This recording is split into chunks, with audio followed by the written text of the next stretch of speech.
What is up, guys? Boomer from Low Tier for Life here with Hegel and Christian yet again. Hey. And I'm here to bring you guys an updated deck profile on Tellarknight. I know I did this like a month ago or something, but it's a new ban list, and I swapped it around to where how I would play it with the new ban list. I do want to keep in mind that I had to place a random decent trap in because I don't have a Solemn Strike, so that's going to be played until I get Solemn Strike. But other than that, the entire deck's pretty much done for the most part. And let me just say, the extra inside was so hard to build around because I do play the Invoked engine in this deck. Not fully as much as other decks do, but I have been testing it a bit, and it works pretty well. So I do hope you guys enjoyed this video. If you guys have any questions or any ideas as to what you guys think would work better in this deck, please let me know in the comments below, and let's do this. For the Tellarknight engine, we've got 3 Deneb, 3 Altair, and 3 Unuk. Those are pretty standard for the most part. I mean, they all do their job very well. Deneb searching, Altair's the he summons the guy from the grave and you just go off from there. And Unuk is basically the walking foolish burial. And I play 2 Vega.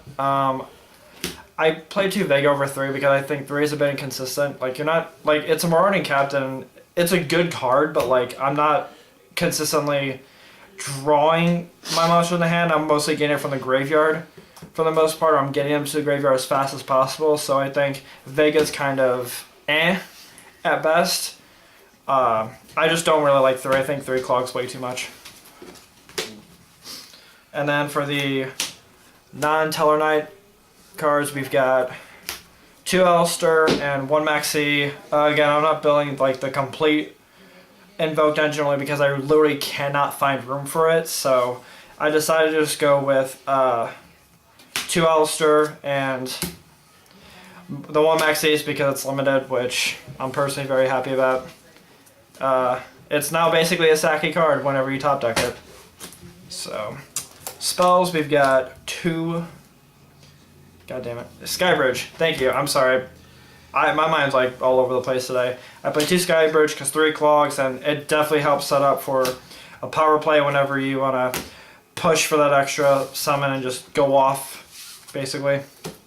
Or if you just draw or if you just draw 1 Tellarknight monster, it's kind of and you top deck this, the hand's automatically better. I play 1 Genesis and 1 Twin Twister. I'm testing 1 each right now to see which one I like more. Whichever one I don't prefer over the other, I'll probably swap out the one I don't like and add a second one of the other one.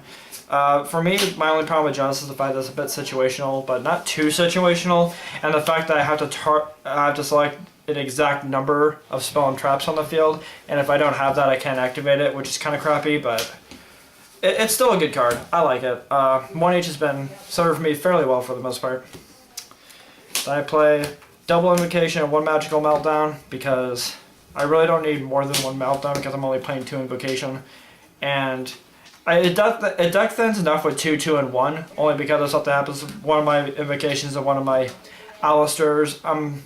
I had the second one to fall back on, and Meltdown is basically just to add that Invocation to hand. But other than that, like, if that wasn't a thing, I probably wouldn't be playing it.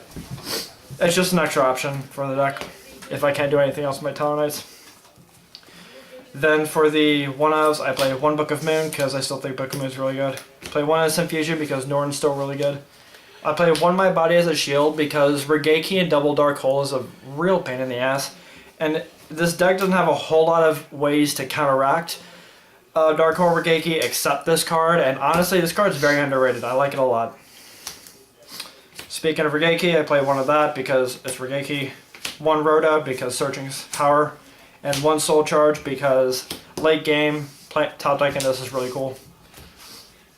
For traps, we play Triple Alpha because negating my opponent's crap and then drawing a card afterwards is really nice. This card's a powerhouse. I play Triple Oasis and Double Call. I don't think 3 and 3's that great, only because it could easily clog. If you were to I mean, it's very, for me, I like the 3 and 2. I think it works a lot better, and for me, the reason I play more Oasis than I do Call is for the fact that with Oasis, if the monster is removed from the field in any way, shape, or form, it goes away, versus Call where it just kind of stays there, and that's kind of a pain. So I do prefer the Oasis. It's definitely done me wonders. The only problem is that the monster becomes a worm type, which really isn't that big of a deal, but I play 2 anti-spell because stopping my opponent's spells is still really nice, and I play 1 Imperial Order now because I know for some reason a lot of people say that most of the erratic cards on the ban list are bad, and like the fact that with Imperial Order, sure, you're paying basically 1,400 life points during each round, but the fact that you're able to stop your opponent's spells from activating is really good, especially in a format like this where most decks aren't playing a whole lot of traps and are focusing more on getting their spells out there and just power playing through your opponent.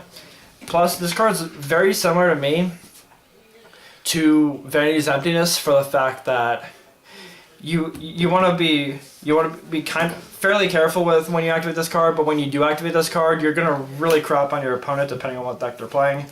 And most decks do rely on spells now, so I think these 3 cards are absolutely incredible. I play 1 Storming Mirror Force literally because I don't have Solemn Strike. And I play 1 Warning because it's Warning. Extra deck, I'm going to get through this real quick because I'm running out of time, but this was really hard to put together, so I just kind of tried to squeeze out as much as I could. I play 2 of the Dark, it's Tellarknight because he's a 2600 beater. I play 2 Diamond because Diamond's freaking incredible, and I play 2 Trevere. I'm not sure which one of these that people play 3 of, but I've never had any problems with not going into more than 2 each of these guys. And I guess it's nice to have 3, but I personally, it doesn't affect me much. I play 1 Delteros because Delteros is really good. Play 1 Norden because it's Infusion. For the Invoked, I main deck 3 of them, which is a Cositos, the Fire guy that I can't see upside down, and Mechaba because Infernoids, Mermills, and Cosmos, Lightsworn, even the Mirror Match are all a big thing, so that helps. And then for the generics, I play 1 Dweller, 1 Emerald, 1 Paladynamo because this guy's a beast, and 1 Castell because Castell's still really good. Side deck. The side deck's probably the one that's going to change around a lot throughout the format, depending on what happens, but this is what I have so far. Triple Veiler, because if you're not main decking a hand trap, you're side decking it. I play the Wind and Earth Invoked in case I'm going up against, I guess, any deck that really powers with the certain attribute, but for the most part, I'm not really playing against those decks too often. I play 2 Mustina, second Twin Twister. I mentioned in the last video that I did of Tellarknight that I was going to replace the 3rd MST with another Twin Twister, and that's exactly what I was going to do. If I do end up getting a 3rd Twin Twister, I'm probably going to replace one of the other MSTs for that because popping back row is essential with this deck. I side double Dark Hold because killing my opponent's monsters is always really nice. 3rd Anti-Spell. Double Grand Horn because I still really like this card. And double Mask Restrict because, I mean, Kaijus. Yeah, Kaijus. Monarchs, even if Monarchs end up becoming a thing again, especially by the time next format comes around, Link monsters become a thing, I think Mask Restrict is going to be a lot better. That is my deck, guys. I do hope you guys enjoyed this video. I'm sorry for rambling or being repetitive in any way. If you guys have any questions about this deck or have any thoughts or opinions as to how I can make this deck better, please leave it in the comments below. Thank you all for watching, and have a great day. I will see you all later. Peace out.